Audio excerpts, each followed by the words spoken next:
So guys, it appears Tinubu has been trapped in France. You are going to be listening to the words of Rufai in this video to Tinubu, who has ignored people being pied in Nigeria. I mean, ignored people.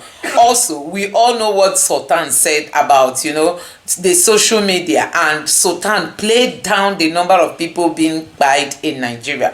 Rufai Husseini has reacted to all this. Peter Obi is also asking Tinubu to come back to Nigeria because all is not well. Anyway, let me just allow you to take a look at this video and let me know your honest reaction in the comment section below. Just take a look. You know what Fulani is? Please read books. People don't know what kanu, read books. Everything is there. And that's how we thank the government for bringing back history. Some of us try to close the history books as though history does not exist. You can't read history. You can't. What happened has happened, and it's there written. You can't come and through social media. But that's one terrorist organization, social media. Social media is a terrorist organization. What they do, when somebody sits in his comfort room and formulate stories, and you will swear that it's true. So, social media is a terrorist organization that we must deal with. Security agencies must deal with this terrorist organization called social media. All right, this is a very loaded statement, very heavy. A lot of reactions have trailed it, obviously because, he's talking about social media, and users on social media have reacted. Let me take this from Step Up Niger, who wrote, "Statements like this are worrying and deeply dangerous. Social media is not a terrorist organization. It's a tool, a platform where Nigerians organize, speak up, and hold power to account, especially when traditional systems fall short. The real threat isn't social media. It's the leadership vacuum, lack of justice, and broken trust that fuel frustration in the first place.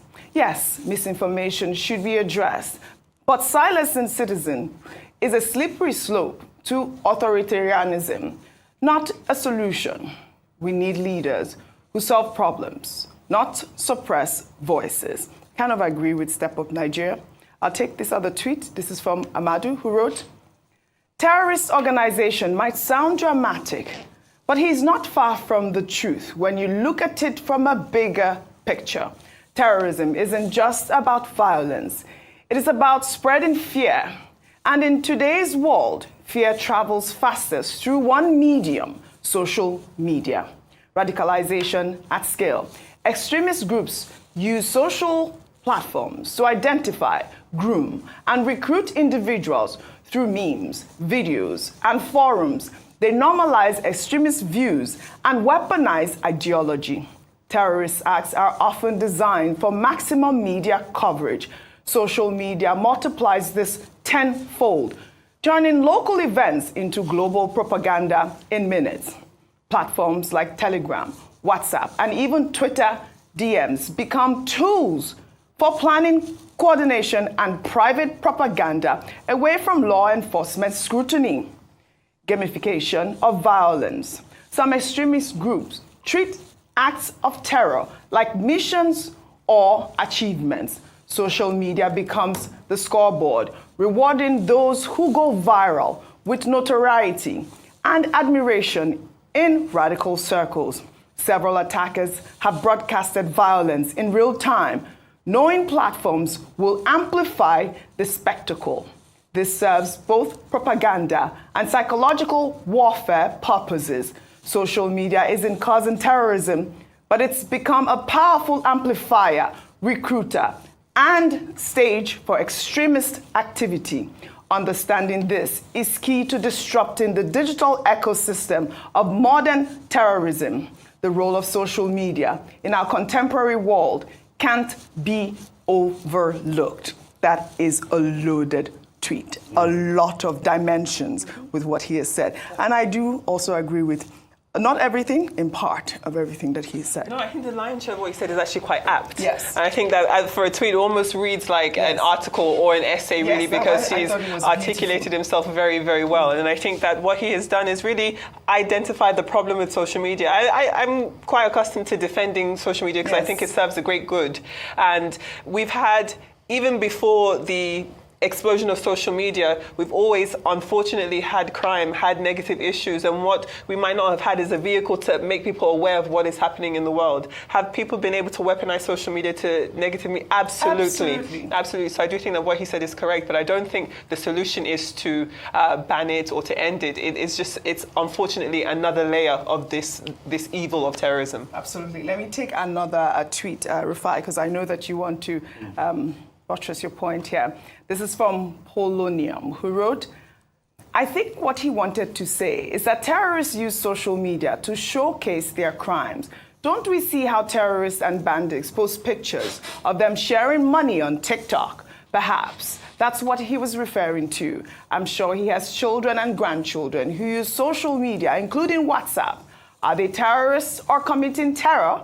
His media aides should quickly do a PR and clarify his remarks. I think his remarks were quite accurate. I mean, he did say it. He reiterated social media as a terrorist organization. I mean, I think that he meant what he was saying in that video, Rufai. So, social media is not a terrorist organization. It can't be a terrorist organization because what is it? Like he said, it's a media. It's a medium. A medium is a blank canvas. What you put on that medium matters a great deal. Prior to this time, there's something we call books. Historically, when you go back to the 1500s, one of the first major tools that changed the world was the Gutenberg Bible, printed by Johannes Gutenberg, because then it was a big deal reading the Bible and knowing it for yourself. It was when the likes of Martin Luther got a hold of that, he wrote his theatres on Winterburn Gate, and he said, the just shall live by faith. It caused a big liberation in the Christian fold. Then, as printing went of age, people got more information. These are mediums. Then, in the 20s and 30s, Guglielmo Marconi transferred the first radio wave. Then we had radio. That was also used to spread propaganda. So many different. What we call traditional form today was used to spread propaganda. In fact, it was said the likes of Father Coughlin spread a lot of anti-Jewish propaganda through the radio. Then in the 50s, the likes of ABS, CBS, and Dumont brought about this new technology called television that had been perfected in the 20s and 30s by the likes of John Longy Bird. It was also used. We had words like the revolution will not be televised. Then DARPA came about. Tim Berners-Lee in 1991, the World Wide Web. All of this platform will be used, but the question is, how is it used? So social media is not the problem. It has also been a force of good. If not for social media, are we going to know about the kid that they were beating yesterday that the governor of Borno saved? Perfect example, because I also have another story. If not for social media, are we going to know about the inequity and the crisis that is going on? Are we going to be able to reveal police officers that are doing all of what they're doing? The girls in Ivory Coast. The guests in Ivory Coast, if not for social media. So it's what you put on it. Traditional media too can be a tool in the hands of terrorists. Yes. ISIS had a newspaper called Dabik that they shared. What can we do? I think the very first thing we should do, the Americans have a cybersecurity force in their armed forces now. We should be able to have a cybersecurity unit that goes ahead, that is part of most social media sites, that debunk most of these lies and bring clarity. The traditional gatekeepers too can also do that work, which we've been doing. Absolutely. Fact-checking most of the stories and all of that. Sometimes we will not get it right. Yes. Look at the story of the summon. The state came out to debunk it afterwards. Most media are taking it. I even took it. But we can quickly retract and say, okay, this is the state of things and what is happening. Then most importantly, educate people more on most of these videos and all of that. Yes. But you saying it is the terrorism, it's just a platform. It cannot be. Yes. It's also being used as an agent for good. Yes. There are people that their faith was strengthened on social media. Yes, I think that, the Sultan has spoken well, actually, because it has brought this conversation to bear at this point, to the security agencies. And I think what is important is that the information being shared on social media, like that Twitter user alluded to, is the fact that you can actually use that information to trace these terrorists. We have taken stories, Vimbai, where we have seen, videos of these bandits flaunting money and all of that. There's this geolocation. We can track these people. Without social media, we will not know their whereabouts. Absolutely. OJ, I think most of the valid points have been made already. But I think what I want to talk about is how we can restore trust in our leaders. Yes. Because when we speak of regulation around social media, it's a taboo. And this is because so much trust has been eroded between leaders and people. So when social media users hear about regulation of the social media space, they already feel that it's an opportunity for politicians to weaponize the space and gag opposition and gag voices that are counter to whatever they stand for. So I think there's a lot of work that needs to be done there in us understanding that regulation is important. Everything is regulated. Television, Rufai took us through the history. If you go through the history, most of the media started very liberal, and then we realized that, oh no, there has to be rules. One of my favorite examples is Mussolini, and how Mussolini, before he rose to be a dictator, he actually was used to plant stories He ran a newspaper. Mussolini. In an attempt to paint the opposition negatively. So regulation doesn't have to be a bad thing. However, it should not be weaponized. Mm-hmm. And we need to carry people along to ensure that it is fair and just in its implementation. Well said, Joel. Thank you. Well, meanwhile, the Inspector General of Police, Kayode Egbertekun, visited Plateau State on Tuesday following the recent killings in the state.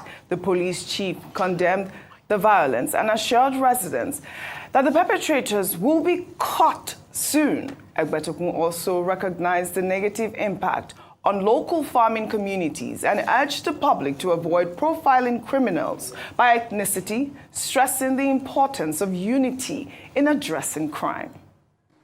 These criminal elements will soon be surprised, because I know that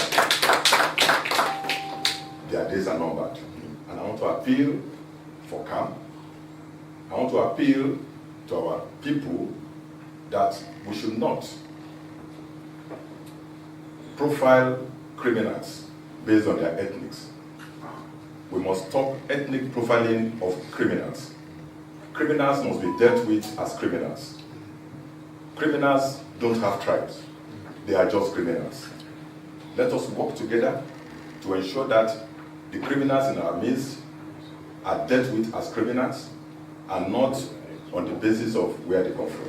All right, Kayode Egbertekun there. I actually wanted to amplify this soundbite because I liked what he said about being against ethnic profiling. We've talked about this issue at large. But, the conversation was widely circulated that he did not even visit the Bassa local government area of the state when he went there. And this is why I'm amplifying the story, because it is important. This issue is not about showing off and making speeches. It's about really identifying the problems. The Inspector General of Police went to Plateau State, and we had our reporter on ground saying that he did not visit the local government area, a worrying situation. In the same vein, Rufai, before I come to you, a Labour Party leader, Peter Obi, has urged President Bola Ahmed Tinubu to suspend his retreat in France and address the escalating insecurity in Nigeria. Peter Obi made the appeal in a post on X, highlighting the surge in killings and abductions, particularly in Plateau and Benue states during Tinubu's absence. His tweet reads in part, "In the 2 weeks you have been away, over 150 Nigerians have lost their lives to insecurity across Nigeria, especially in Plateau and Zamfara states. The repeated pipeline explosions in the Niger Delta further reflect a nation in distress. In the northeast, Borno state leaders are bemoaning the return of insurgency with troops and civilians being killed randomly. In the southeast, the story is the same, killings and abduction. Amid all these, the CEO of the troubling company called Nigeria is retreating far away land in France from company's headquarters. The primary duty of any government is securing the lives and property of its citizens, and one wonders the type of retreat going on in another country where peace has been secured by their leaders while blood continues to flow in our country. The fight for a better Nigeria is not about individuals. It's about ensuring that every citizen can see, feel, and benefit from the policies and decisions of those in power. I therefore like to urge Mr. President to quickly suspend whatever he is doing in France and rush home to take responsibility by addressing these disturbing issues. That is the new Nigeria that the nation seeks. I mean, that, again, is another strong opposition voice. You know, I like to amplify these sort of conversations. I mean, what are your thoughts with the two stories? I would like for you to start with Peter Obi's call for President Tinubu to return home. I have a question for President Tinubu this morning. What is the life of one Nigerian worth to you? And how many people more will be killed that'll make you feel, oh, I need to come back home, even if just for the optics? President Tinubu has been in France all this while for his working visit, retreat, whatever he calls it. And we've been hearing people die. And all he has done is the presidency issue condemnation. So I asked him, you asked for the mandate of the people. You were the one that said you wanted to lead the country. How much people will die before you can think of coming back to the country and at least show your presence? Maybe 150 is not enough. Maybe if more people die, because that number has even grown. Yes. You know why? Today we're seeing in the papers, they were complaining of Benue, local government, 11 people died. So maybe if it gets to 200 or 500, that's why we say leadership is missing, and we expect better from President Tinubu. Just like we say leadership is missing. The police IG went to an area where something happened. Based on Ferdinand Duro, our journalist there, which we believe and his credibility, says that he didn't visit Bassa. He stayed in Jos and gave a speech. Why? So why would you do that? Why didn't you go and commiserate with people and even hear? And as a police chief, don't you know that when you get there, the people will be able to tell you one or two things and give you one or two intelligence that you can use in a military situation. We thought you going there would have been a proper reconnaissance. God, they will tell you some things, you will gather more intelligence. Yeah. But nothing has been done. Just like I also want to bring one case to the IG. The case of the man we took in Kwara State. Because of somebody owing money was kept in incarceration and he died in incarceration. Yes. We've talked about that case here. Since the day the IG visited and said something will be done, we've not heard anything. So you can see when we say government is faltering and is failing. My question to you, President Tinubu, is how many much more people will die? Maybe you can respond to us and tell us the number of people that will die for you to say, I will leave France and come back and cut short my visit. 500, 1,000. I know your presidential aide and spokesperson will respond to me today. All right. But I also hope they will give me a number of the number of people that will die before you can return to Nigeria. Okay. Vimbai, so they said it was 2 weeks. Is now, how many days has he been away now? I believe it's been about 1 week. 1 week, yeah, right. So I mean, I don't know if he should remain there for another week or just quickly come back home. But we have seen the statements that he's put out, some of it saying enough is enough. I mean, those statements, are they really enough? Well, I'll give you an example, Oji, of what happened in 2023 during COP28. It was held in Dubai that year, when flash floods started in Tanzania and the flooding intensified and the death toll rose to about 60. The president of Tanzania, Suluhu Hassan, immediately ended her trip, the official visit at COP28, and went home to attend. 60 was the death toll by the time she got home, to attend to the flooding. So there's absolutely no justification as to why we're facing a crisis of this nature, and it's ongoing. It's not a single incident that happened and, you know, sanity and peace has been restored and we're healing. This is a continuing insurgency that is going on, which needs the attention of the Commander-in-Chief of the Defense Forces. He needs to be on the ground, even if it's just as a show of force, a show of confidence, to lift the morale of those officers who are putting their lives on the line to try and secure these places. It is extremely important that he now comes and that we show that, okay, yes, there's been, you know, we were having that conversation about how much can the governor really do. It's now clear that this is not one state. This is several states that are calling out, sounding the alarm to say they are overwhelmed. This is a time, very apt time for him to, I know in the past, President Buhari used to give a lot of marching orders. There's always debate about how effective the marching orders were. But I think this would be a time for us to hear President Tinubu issue that sort of marching orders to his service chiefs to go and be on the ground at a time like this, so this can be restored. To his service chiefs to go on the ground, really. Because we are hearing now that, you know, the governor is saying, or telling his, the governor of Plateau State, telling his citizens, his residents, to take up arms now to protect themselves. I believe, you know, like analysts have said, that is a recipe for disaster. I mean, this is the primary duty of the government. We have, you know, employed them to protect us and secure our livelihood, really. Shall we head over to Kogi State, Femi? So I take this story, where former Governor Yahaya Bello has petitioned the Inspector General of Police, Kayode Egbetekun, over alleged defamatory statements made against him by Senator representing Kogi Central, Natasha Akpoti-Uduaghan. In a petition signed by his lawyer, Bello asked the police to invite Akpoti-Uduaghan to substantiate her claims with evidence or face arrest. If she fails, he also issued a separate letter demanding a retraction and public apology, threatening legal action otherwise. Bello claims the senator defamed him during a homecoming event on April 1st in Okehi local government area of the state, where she accused him of plotting an assassination against her. The former governor insists the senator's remarks violate Section 24(1)B of the Cyber Crimes Act of 2015. I mean, we have been following this story, Adefemi Akinsoya. I mean, when this Yahaya Bello's petition came up online, there were, you know, mixed reactions. Should I take one reaction before I come to you? Sure. And this person wrote on X, Yahaya Bello, facing serious allegations of embezzling billions in public funds, now wants to prosecute a sitting senator. The irony is loud. Oh, loud gone.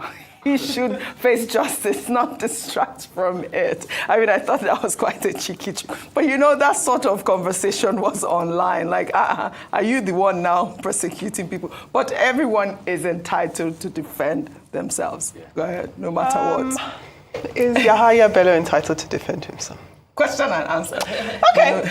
Well, what I think we need to do here is actually, in all seriousness, yes. I think it is quite preposterous for Yahaya Bello to be saying anything other than facing his front, really. I think that when you find yourself in a situation like this, you've got too much business to mind than to be minding what somebody else is saying. So yes, I can understand and to some extent sympathize with accusations being put against you that you believe are untrue. Yes. But you've got far too much to be focusing on, especially when it comes to accusations of embezzlement, than to be worrying about Senator Natasha Akpoti-Uduaghan. I think you need to face your front, Yahaya Bello. Tells Yahaya to face his front. And defamation is a serious problem. But I mean, it's not as serious as embezzlement. That's what you know. That's what there's no way you're near saying. As serious. A quick comment, and then I move to the next story. The other, you know, there's a lot happening behind the scenes because there is also speculation that is rife that he's trying to see how he can vie for that particular senatorial district as well in the future. So, you know, it's expected. This is unfortunately how politics is played often is in these types of things. Listen, in the issues before the courts, and there's currently a court order, I believe, just stopping discussion specifically between Senator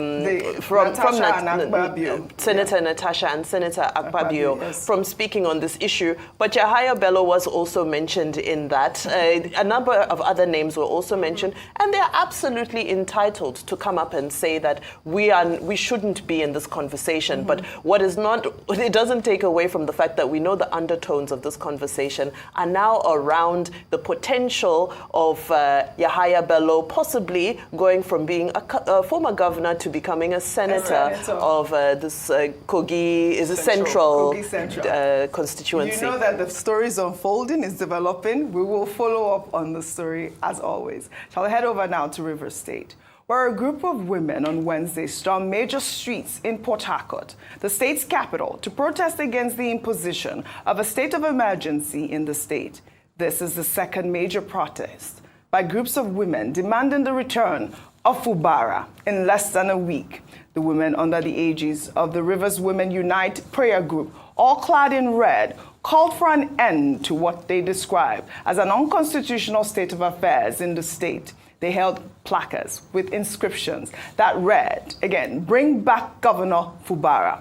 River State economy suffers under IBAS." Let's take a look.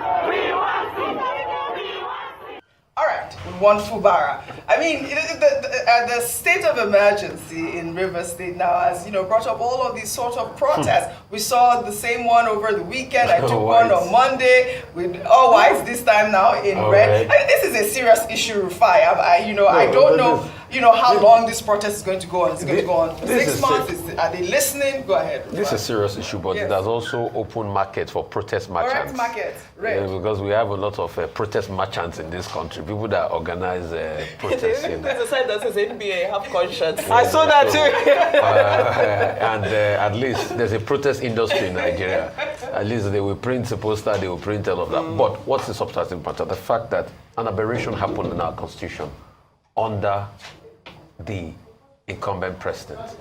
And these are challenges we must try as much as possible to speak against. A state of emergency has no place in our democracy. Like I've always said, Wike and Fubara, they both benefited from our broken system, all right?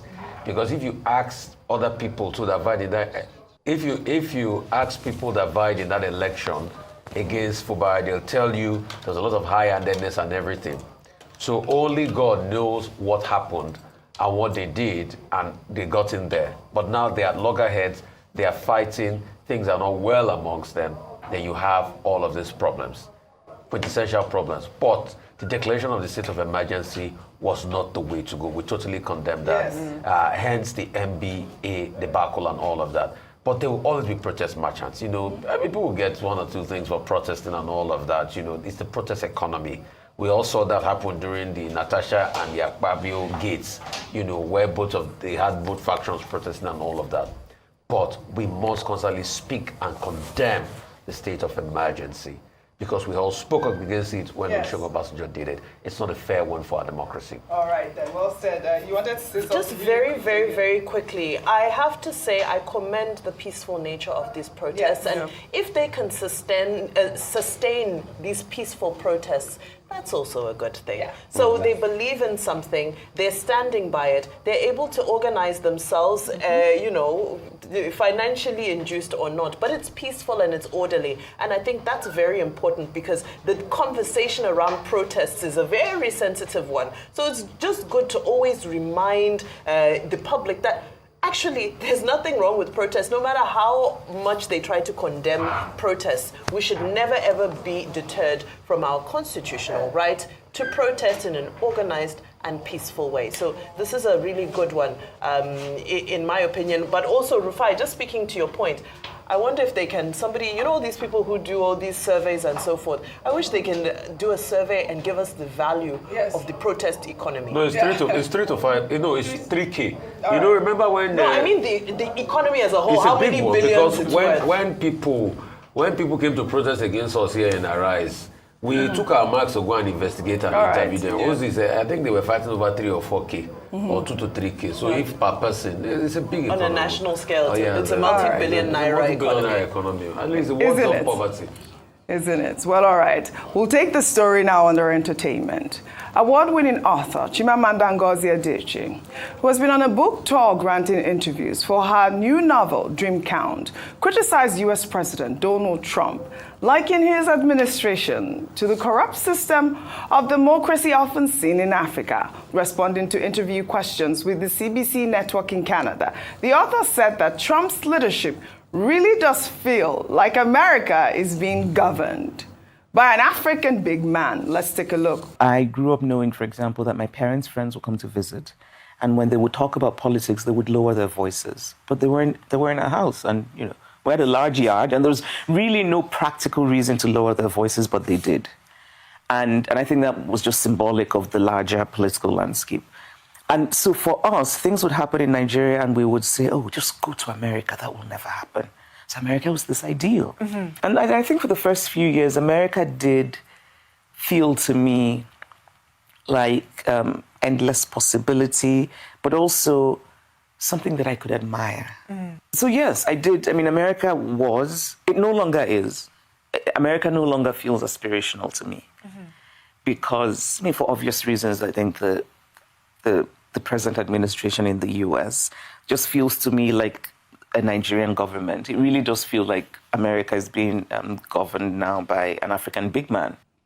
An African big man. She's not the only one saying Trump is like an African big man. And that's also the worry, really quickly, that even Africans are going to start emulating Trump. But this is the thing, and also I think that there just needs to be a little bit of caution with this type of rhetoric, because it plants the seed that corruption and bad governance is solely an African problem. So when you see it in other pockets of the world, oh, they're behaving like Africans, where do you think the Africans learned it from? Who taught Africans corruption? Because I do think that it's the Americans and the British. If thinking that's all I have to say. I like that part of it. I like that new angle, really. Well, all right. Shall we take our good news report now? Highlighting media mogul Mo Abudu, CEO of EbonyLife Group, who has been named in the 2025 Time 100 list of the 100 most influential people in the world for her contributions to African storytelling. Mo Abudu's inclusion also highlights her leadership in the creative industry and her efforts to advance African representation globally through initiatives like the Afro Film Fund and the EbonyLife Place in London. The EbonyLife Group recently acquired a stunning property in the heart of London, set to open in Q4 of 2025. It is a first-of-its-kind cultural and creative hub, offering opportunities for African creatives to monetize their work and elevate their brands. Mo Abudu made the announcement in a post on X, stating that the place will also celebrate the best of African film, theater, music, food, art, and fashion. So guys, a lot has happened in this Nigeria in the recent weeks. I mean, so much has happened. But, you know, to these our leaders, nothing has happened. You can imagine that Tinubu is in France enjoying himself. And Sheyi was also spotted in a club in France enjoying life while Nigerians are being buyed. So guys, we all know that the biggest challenge in front of Nigerians is poor leadership. We don't have leadership, you know, and that has resulted to the way the lives of Nigeria matter to these our politicians. You can imagine all what is going on in this country today. Tinubu is just enjoying himself in France. He doesn't see the need to rush back home, at least to douse the tension on ground and go back to France. He does not see that need. Okay, to even worsen the situation, the IG was in Jos, but he stopped at he stopped in Jos. He went to Plateau State, he stopped in Jos and just spoke and left. He couldn't go to the communities that suffered this attack. He didn't deem it necessary. So you see the kind of leaders we have in this country. Tinubu is not on ground. Tinubu cannot go to these people. You know, Shetima cannot go to these people. The IG cannot go to these people. And we say we have leaders. We have leaders in this country. The Sultan of Sokoto is now calling the social media a terrorist organization. The Sultan cannot visit this place to a kind of, you know, empathize with these people so that they will know that they have leaders. He is the leader of the Northerners. And the Plateau, Benue, these are all parts of the northern states. But now they don't have anybody to speak for them. The president is not there, neither are the northern leaders for them. Now the question remains, where are all those northern leaders that condemned the Edo people when they buy those hunters that were carrying weapons?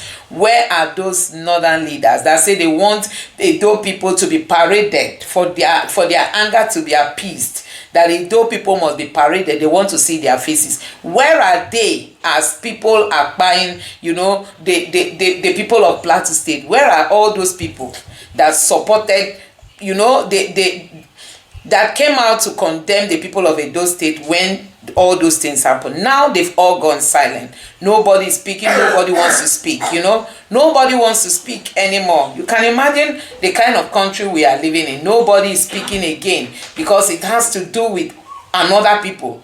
It's not the Fulanis. If this thing had happened, if it was the Fulanis that were bite, you know what would have happened? Everywhere would have been on fire. I mean, everywhere would have been on fire. But now nobody can talk because it's not the Fulanis. That is what we are seeing in this country called Nigeria. Anyway, guys, I don't know what you make of this video. Let me know your honest reaction in the comment section below. As Nigerians urge Tinubu to leave whatever he's doing in France and come back home. When are we going to have leaders who have empathy?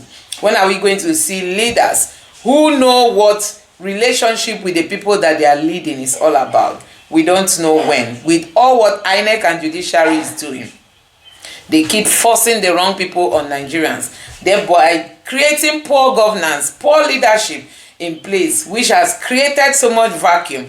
And that is why we have all these things happening in Nigeria.